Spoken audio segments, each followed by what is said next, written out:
Bonjour à toutes et à tous et bienvenue dans Kana en aparté. Cette semaine, nous vous proposons la version longue de l'aparté de la semaine dernière. Par conséquent, dans ce podcast, il est encore un peu question du manga Kagurabachi, l'un des meilleurs lancements de l'histoire du manga en France avec un exemplaire vendu toutes les 12 secondes. C'est incroyable. Signé Takeru Okazono, ce titre nous entraîne dans un monde rétro-urbain japonais avec la rencontre d'un gamin, le fils d'un célèbre forgeron au pouvoir assez démentiel. Malheureusement, Chihiro voit son père se faire assassiner et les katanas ensorcelés qu'il a créés emportés par les coupables. Il décide alors d'emprunter le chemin de la vengeance et trouve une raison de vivre grâce à l'épée que lui a fabriquée son père peu avant de mourir. Démarre alors une épopée sanglante, teintée de magie mystérieuse et de coups d'éclat violents, dans un monde composé de yakuza, de sorciers et d'héritiers. Dans Kagurabachi, la rédemption se gagne à la pointe de l'épée. Et ça tombe bien, puisque de forge et d'armes, c'est ce dont il est question avec notre invité aujourd'hui, Maxime Maki, qui est forgeron, comme le père de Chihiro. Il est aussi le créateur de la marque Nous sommes des héros. Un aparté préparé par Antonin Lacombe. Maxime, tu as même créé un alliage appelé Galaxium. Bienvenue dans Kana en aparté. Salut à toi. Salut à tous, bonjour. Alors Maxime, première question. Comment on fait pour mettre de la magie dans une arme qu'on a forgée ? Est-ce que tu peux fact-checker les katanas de Kagurabachi ? Est-ce que c'est possible ?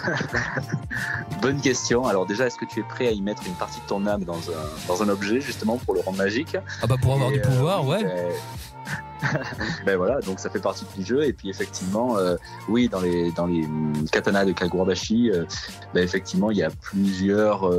Ça part vraiment de la base des connaissances japonaises et puis de toute la mythologie japonaise, excuse-moi, pour vraiment arriver sur quelque chose d'un peu plus fantastique. Eh ben justement, parce que la magie de la forge, on va faire le plein de métal alchimique pour ceux qui ont la référence, c'est de partir d'un caillou pour créer une œuvre d'art. Et est-ce que tu peux nous raconter un peu plus ce que c'est que le cœur de la forge ? Oui, c'est vrai qu'on est vraiment sur un processus qu'on pourrait appeler, on va dire, un peu magique, puisqu'on part d'un matériau brut, donc le fer, que l'on va commencer à travailler pour le transformer en pièce d'exception. Donc c'est vraiment, à la base, on part d'une pierre et puis on arrive à une pièce d'exception qui est le katana, puisque du coup là, on va mettre en place justement le travail du feu, quelque chose qui est vraiment très technique et puis qui a toujours beaucoup fasciné les hommes. Justement, le métal qui est une pierre, enfin le fer, qui est quelque chose de très résistant et qu'on va réussir à monter à une température de plus de 800 degrés pour pouvoir le modeler comme de la pâte à modeler et vraiment lui donner la forme que l'on veut. Donc c'est vrai que je pense qu'on pourrait comparer ça à un peintre, tu vois, qui va aller récupérer quelques pigments pour créer une peinture, et à partir de là, tu vois, juste en ayant ces couleurs, après derrière, il crée carrément une œuvre d'art derrière. Alors juste un petit peu, parce qu'effectivement, on a tous l'habitude en Occident de voir des grosses épées de chevalier, ce genre de choses comme ça.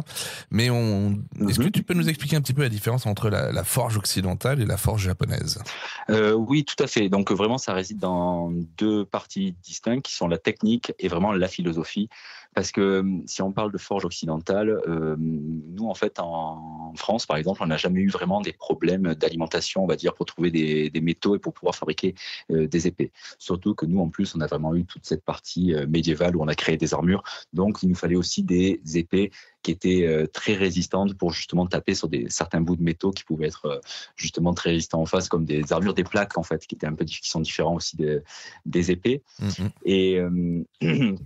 Et c'est vrai que tout ce qui va permettre en Occident à transformer une lame, parce qu'en fait, ils avaient quand même la même réflexion qui était de vouloir faire une lame dure, mais à la fois pas cassante et à la fois pas trop molle. Donc en fait, nous, en Occident, on a beaucoup travaillé avec le système de trempe et de revenus. Donc ça, en fait, ça va permettre de faire chauffer le métal, donc les lames, et après de les tremper ou de les laisser refroidir à différentes températures.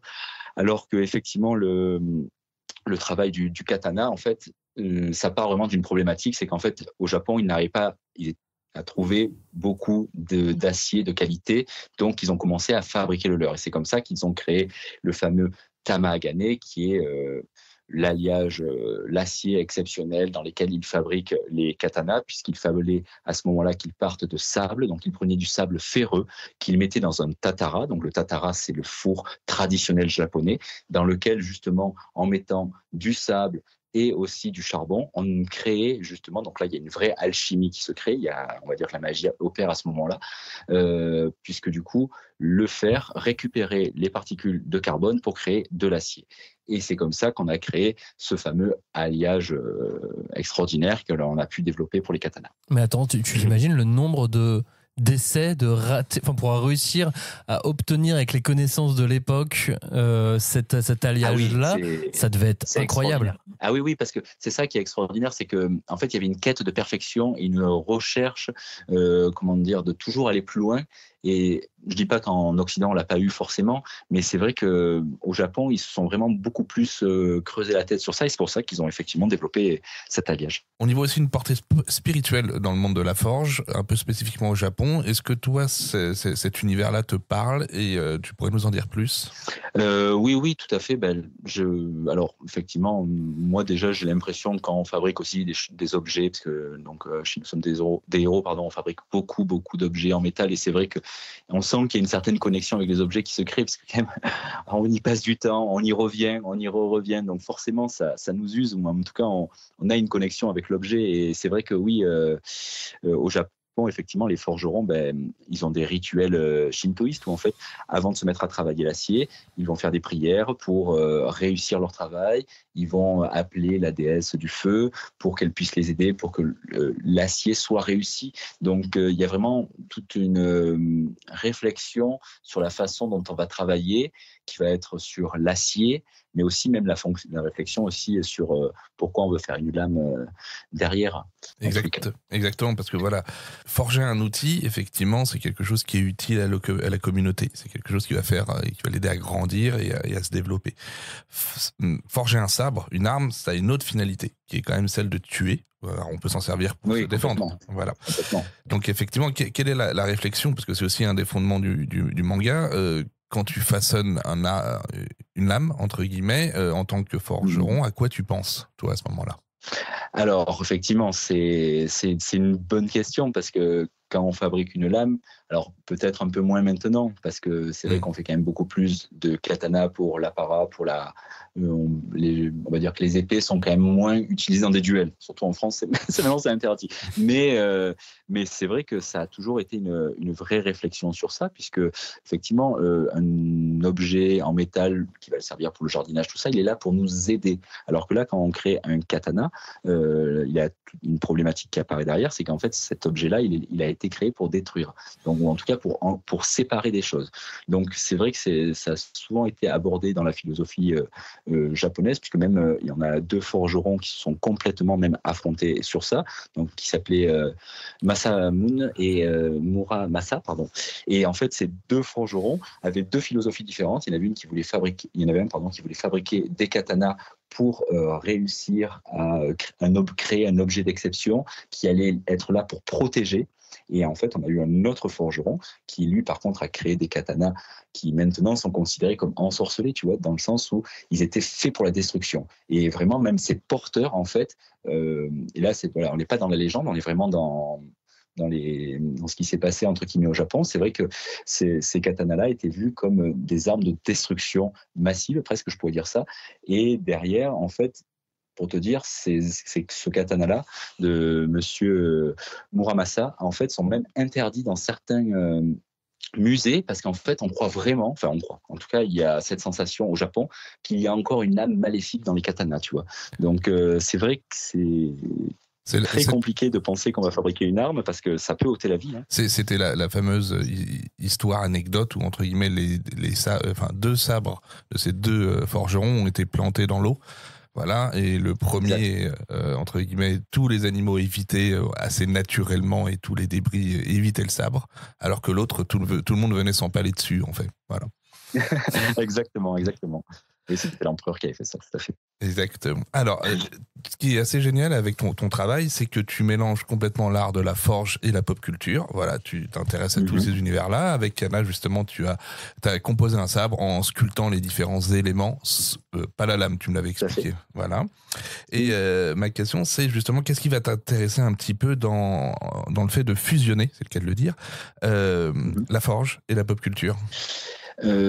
Écoute, moi c'est vrai que je venais d'un milieu médical avant dans lequel j'ai beaucoup travaillé, et moi ce qui m'a toujours plu c'est le côté imaginaire. Donc du coup c'est vrai que fabriquer des objets qui font rêver les gens, ça m'a toujours énormément plu. C'est vrai qu'on a eu l'occasion de bosser sur pas mal de beaux projets. En notre épée, on a pu occasionnellement faire l'épée de Berserk taille 1-1, qui va être en plus là exposée dans une expo et tout. Donc c'est vrai que c'est agréable de savoir que donc c'est des objets qui sont pas forcément des fois très utiles ou qui sont pas forcément très bougeables, on va dire. Mais oui, il y a le plaisir de rendre quelque chose qui a été apprécié dans un animé, dans un manga, qui fait rêver les fans en fait, parce que finalement nous on est là pour faire rêver les gens, et le rendre vivant en fait, ça c'est vraiment une partie de mon boulot qu'on apprécie beaucoup. Et puis avec des pièces uniques pour le goût, puisque tu fais pas du travail à la chaîne, et tu as même donc inventé un alliage qui a un nom de science-fiction qui s'appelle le Galaxium.